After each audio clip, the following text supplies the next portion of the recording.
নমস্কার। আজকের প্রসঙ্গ, আপনি কেন সনাতনী, বা সনাতন হিন্দু ধর্মের প্রতি আপনার এই আস্থা কেন? আপ সনাতনী क्यों है? এই প্রশ্নটি এই বাংলায় কমিউনিস্ট বা বাম শাসনের 34 বছর এবং তারপরে বহুবার আকার ইঙ্গিতে আমাকে শুনতে হয়েছে। কখনো বন্ধুদের কাছ থেকে ইয়ার্কির ছলে, তো কখনো অন্যদের থেকে। বাম শাসনে যেটা স্বাভাবিকই ছিল, কারণ তখন এই রাজ্যের প্রায় 70% মানুষ কমিউনিস্ট ভাবধারায় বিশ্বাস করত। আমি নিজেও তাই। তারপরেও এই সনাতনী ধারার প্রতি আমার প্রবল আকর্ষণ ও বিশ্বাস কেন, তার কারণ কি, সে কথাটাই আজ বলবো, যা শুধু বর্তমানের জন্য নয় বরং আগামী প্রজন্মের ক্ষেত্রেও লাভদায়ী হবে বলে আমার দৃঢ় বিশ্বাস। আমি শ্রী সুব্রত, ভারতীয় আধ্যাত্মিকতার একজন প্রেমিক ও প্রচারকও বটে। আর আপনারা এই প্রতিবেদনটি দেখছেন স্পিরিচুয়াল ইন্ডিয়া এই চ্যানেলে। আমাদের মূল প্রশ্নটি ছিল, আমি কেন সনাতনী? হ্যাঁ, আমি একজন সনাতনী, কারণ সনাতনে পুরো মানুষের কথা বলা হয়। দেহ, মন, আত্মা, পুরো মানুষটা, টোটাল ম্যান, শুধু খণ্ডিত মানুষের কথা নয়। তবে এ নিয়ে পরে আরও আলোচনা করব। আমি একজন সনাতনী, তার সবচেয়ে বড় কারণ, সনাতনে বা সনাতন ধর্মে ব্যক্তির স্বাধীনতা আছে, প্রশ্ন জিজ্ঞাসা করবার ও সিদ্ধান্ত নেবার অধিকার আছে, কোনো চাপিয়ে দেওয়া নেই। কারণ এই সনাতনের শুরুই হয় আমি কে, হু এম আই, বা মে কন হু, এই আত্মজিজ্ঞাসা বা সেলফ এনকোয়ারি দিয়ে, প্রথমেই সব কিছু চাপিয়ে দিয়ে নয়। আর এখানে অন্যান্যদের সাথে সনাতনের আকাশ পাতাল তফাৎ, কারণ দৃষ্টিভঙ্গিটাই আলাদা। সনাতনের এই গুণটি আমার বড় প্রিয়। বৃহদারণ্যক উপনিষদ বলছে, আত্মদর্শন বা সত্য দর্শনের জন্য প্রথমে ঋষিদের কথা শুনবে, তারপর তার বিচার করবে, এবং তা নিজের কাছে গ্রহণযোগ্য মনে হলে তবেই সে ঋষি বাক্যের উপর ধ্যান করবে।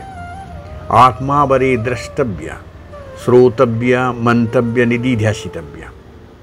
এবার দেখুন তৈত্তেরীয় উপনিষদে ঋষি বরুণ তার পুত্র ভৃগুকে ব্রহ্মজ্ঞান সম্বন্ধে কি বলছেন।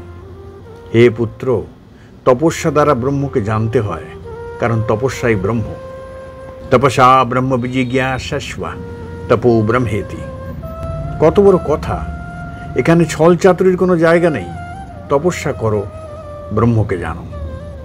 এবার ভগবান কৃষ্ণের তার সখা ও শিষ্য অর্জুনকে বলা ভগবদ্গীতার সেই অনবদ্য কথাগুলো একবার শুনুন।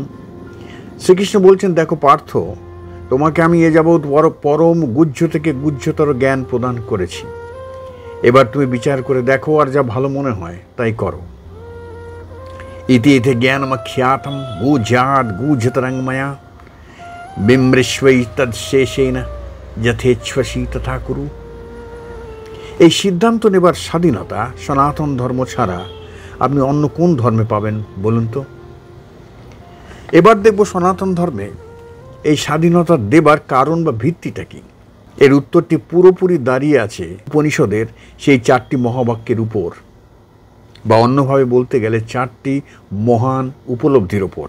যেমন ছান্দোগ্য উপনিষদ বলছে, শ্বেত কেতু, তুমি সেই ব্রহ্ম, তত্ত্বমসি শ্বেত কেতু। বৃহদারণ্যক উপনিষদ বলছে, আমি সেই ব্রহ্ম, সেই অনন্ত, অহং ব্রহ্মাস্মি। ঐতরেয় উপনিষদ বলছে, ব্রহ্ম হলো চৈতন্য স্বরূপ, প্রজ্ঞানম ব্রহ্ম। মান্ডুক্য উপনিষদ বলছে, এই জীবাত্মা হলো ব্রহ্ম, আয়ম আত্মা ব্রহ্ম। এই কথাগুলোর কিন্তু দম আছে, এরা যেমন তেমন কথা নয়। এখানে দেখুন মানুষকে কত বড় জায়গায় নিয়ে দাঁড় করানো হয়েছে, কি বিশাল দায়িত্ব দেওয়া হয়েছে যে তুমি ব্রহ্ম, সেটা জীবনে উপলব্ধি করো। এই শুধু পাশ্চাত্য শিক্ষার man is a rational animal, বা মানুষ হলো বুদ্ধিসম্পন্ন একটি প্রাণী, এই কথা মাত্র নয়। সনাতনে মানুষ হলো একজন আধ্যাত্মিক প্রাণী, বা man is a spiritual being. মানুষের এই যে বিরাট উত্তরণ, অ্যানিমাল থেকে স্পিরিচুয়াল, একটা সামান্য জীব থেকে আধ্যাত্মিক পুরুষ, আধ্যাত্মিক মানুষ, এই যে অনন্ত সম্ভাবনার দিক, যে তুমি ব্রহ্মস্বরূপ, এ আপনি আর কোথাও পাবেন না। এই জন্যই তো আমি সনাতনী হবার গর্ববোধ করি। আর উপনিষদের এই মহাবাক্যগুলো উঠে এসেছে আরেকটি ভাব বা শ্লোক থেকে, যেখানে ঋষি বলছেন ব্রহ্ম যেমন পূর্ণ তেমনি তুমিও মূলগতভাবে পূর্ণ। কারণ পূর্ণ থেকে তো পূর্ণের সৃষ্টি হয়, কোনো খণ্ডের তো সৃষ্টি হয় না। সনাতন ধর্মের এক অসাধারণ বক্তব্য, ঋষির ভাষাতেই কথাগুলো শুনুন। ওম পূর্ণমদঃ পূর্ণমিদং পূর্ণাদ পূর্ণমুদচ্যতে পূর্ণস্ব পূর্ণমাদায় পূর্ণমেবাবশিষ্যতে। আর এই কথা মেনে যখন আপনি সবেতে ঈশ্বর বা চৈতন্যের উপস্থিতি অনুভব করবেন, তখন আপনার ধারণা, আপনার মেলামেশা, জীবনবোধ সব পাল্টে যাবে, যেতে বাধ্য।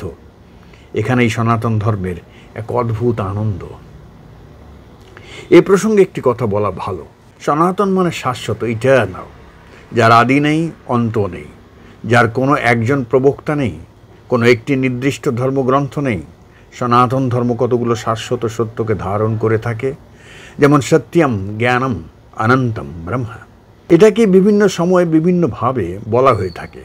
এই সত্যগুলো পুরো সৃষ্টিকে ধারণ করে বলেই এ ধর্ম। এ শুধু ইংরেজি রিলিজন নয়। রিলিজন শব্দটি যার অর্থ যুক্ত করা, টু বাইন্ড, টু টাই, সেটি ধর্ম শব্দের অনুবাদ হতে পারে না। ধর্ম শব্দটি অত্যন্ত ব্যাপক, কাজেই সনাতনকে শুধু রিলিজন বললে তাকে ছোট করা হয়, সীমাবদ্ধ করা হয়। এক অর্থে মানুষ মাত্রই সনাতনী। আমি সনাতনী কারণ এ ধর্ম আমাকে পুরো অস্তিত্বকে হৃদয়ে মনে ধারণ করতে শেখায়। ওঙ্কার ধ্বনি তো তাই, সৃষ্টি স্থিতি প্রলয়ের গান। আমাদের প্রতিটি মন্ত্রের শুরুতে ওঙ্কার, শেষেও তাই। ওঙ্কার ধ্বনি শুধু আমাদের পৃথিবীর কথা বলে না, সমগ্র অস্তিত্বের কথা বলে। এটা মানুষের জন্য এক মস্ত বড় প্রাপ্তি। সনাতনে সৃষ্টির প্রতিটি বস্তুতে ঈশ্বরের স্পর্শ দেখে, তাদের উপযুক্ত সম্মান করতে শেখায়, পুরো সৃষ্টিকে একটা প্রাণময়, চৈতন্যময়, শক্তিময় অস্তিত্বে উপস্থাপিত করে। এইবার সনাতন বৈদিক বা হিন্দু ধর্মের দুটো বিখ্যাত প্রার্থনা শুনুন, যেগুলো নিশ্চয়ই আপনারা বহুবার শুনে থাকবেন। প্রথমটির অর্থ, এ বিশ্বের সকলে সুখী হন, সকলে সুস্থ থাকুন, সকলের জীবনের শুভ বা মঙ্গলকে দর্শন করুন, কারো যাতে দুঃখ উপস্থিত না হয়। মূল মন্ত্রটি হচ্ছে ওম সর্বে ভবন্তু সুখিনঃ, সর্বে সন্তু নিরাময়া, সর্বে ভদ্রাণি পশ্যন্তু, মা কশ্চিৎ দুঃখ ভাগ ভবেৎ। এরপরে দ্বিতীয় প্রার্থনাটি শুনুন, যাতে সমগ্র ব্রহ্মাণ্ডের এই আকাশ, বাতাস, অন্তরিক্ষ, অরণ্য, জল যাবতীয়ের কেমন শান্তি চাওয়া হয়েছে দেখুন। এই শান্তির প্রার্থনাকে অনেকেই ঋষিদের পরিবেশ দূষণ মুক্তির প্রার্থনা বলে থাকেন। লক্ষ্য করুন সনাতন ধর্মের জীবন আর জগতের প্রতি কি উদার ও কি বিশাল দৃষ্টিভঙ্গি। তাও আজকের নয়, আজ থেকে প্রায় 10 থেকে 15,000 বছর আগের ঋষিদের এই অভিব্যক্তি। আপনি অভিভূত না হয়ে পারবেন না। ওম দ্বৌ শান্তিঃ, অন্তরিক্ষং শান্তিঃ, পৃথিবী শান্তিঃ, আপঃ শান্তিঃ, ঔষধয় শান্তিঃ, वनस्पतय शान्तिः, विश्वदेवा शान्तिः, ब्रह्म शान्तिः, सर्वं शान्तिः, शान्तिरेव शान्ति, श्याम शान्तिरेधि। ওম।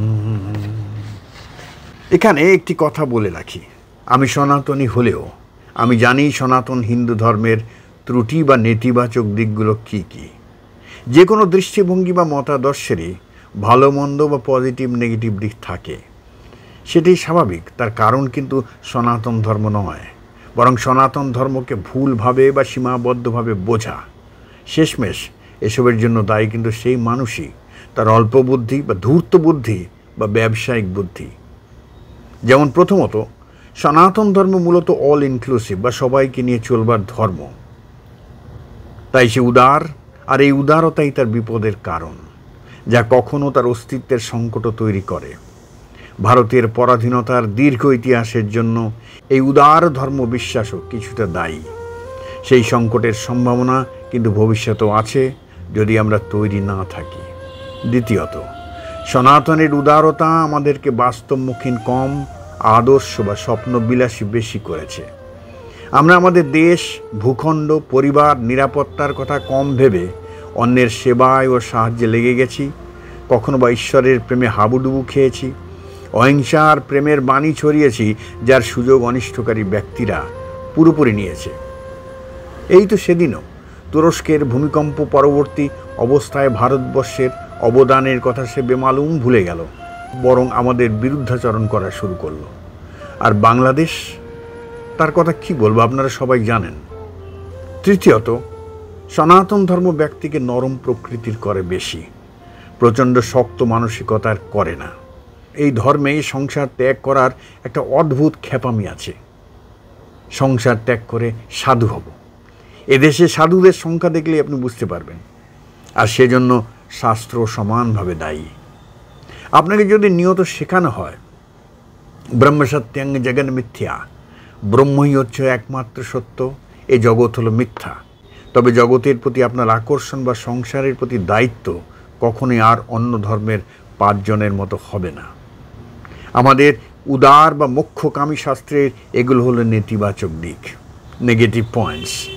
এগুলোর মূল কারণ সনাতন ধর্মের মূল ভাবনাকে বা এসেন্সকে না বুঝতে পারা বা ইচ্ছাকৃত উপেক্ষা করা। উপনিষদ ঘোষণা করে কোনো বলহীন ব্যক্তির দ্বারা আত্ম উপলব্ধি সম্ভব নয়।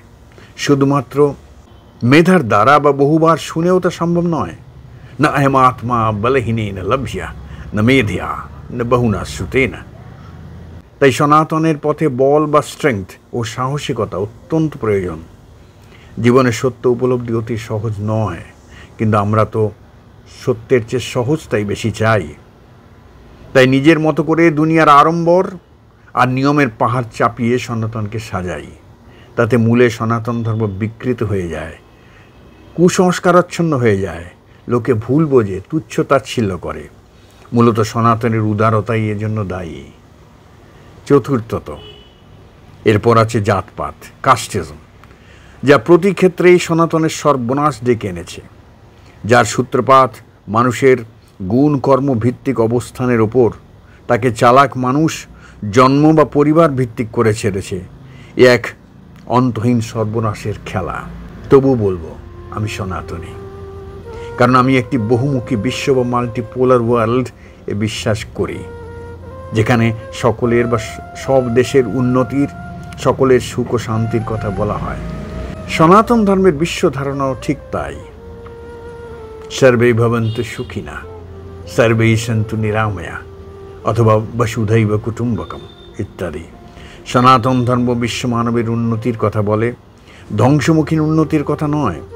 আমি জানি আগামী বিশ্ব আরও সনাতন ভাবধারার দিকে এগোবে, তাকে সেদিকে এগোতেই হবে। আর এ দেশের জন্য সনাতন ধর্ম তো একটি ক্ষমতাশালী সফট পাওয়ার। এখন আমাদের শুধু চাই সনাতনের শুদ্ধতাকে আরও ভালো করে রক্ষা করা, যথার্থভাবে তুলে ধরা। শুধুই আচার অনুষ্ঠান, বিধিনিষেধের বেড়াজালে আবদ্ধ রাখা নয়। কারণ একমাত্র সনাতন ধর্মই পারে মানুষের মনের গভীরের ক্ষতগুলোকে স্পর্শ করতে, তাকে নিরাময় করতে, তাকে আনন্দে রাখতে ও তাকে যথার্থ উন্নত ও পরিবর্তিত করতে, ট্রান্সফর্ম। আজ পৃথিবীর প্রতিটি মানুষ স্বাধীনতায় বাঁচতে চায়, প্রাণ খুলে হাসতে চায়, আনন্দে থাকতে চায়। সনাতন ধর্মের উদ্দেশ্যটাও তাই। এখানে কোনো বামপন্থী ডানপন্থী নেই, এখানে শুধু মানুষের সর্বাঙ্গীন মঙ্গলের কথা। আরেকটি কথা বলে শেষ করব। আজকের ও আগামীর পৃথিবী উচ্চ মেধা ও উচ্চ মূল্যবোধের উপর দাঁড়িয়ে, high intellect and high moral values. সেখানে কোনো একটি যথেষ্ট নয়। এক্ষেত্রে একমাত্র সনাতন ধর্ম ও তার মূল্যবোধই টিকতে পারে। বর্তমান পৃথিবীর বড় বড় কোম্পানির উচ্চ পদে সনাতনীদের জয় জয়কার, তো সে কথাই বলে। তাই তো আমিও সনাতনী, আর আগামীতেও তাই থাকব। আজ এ পর্যন্তই। আবার নতুন কোনো প্রসঙ্গ নিয়ে দেখা হবে। ভালো থাকবেন।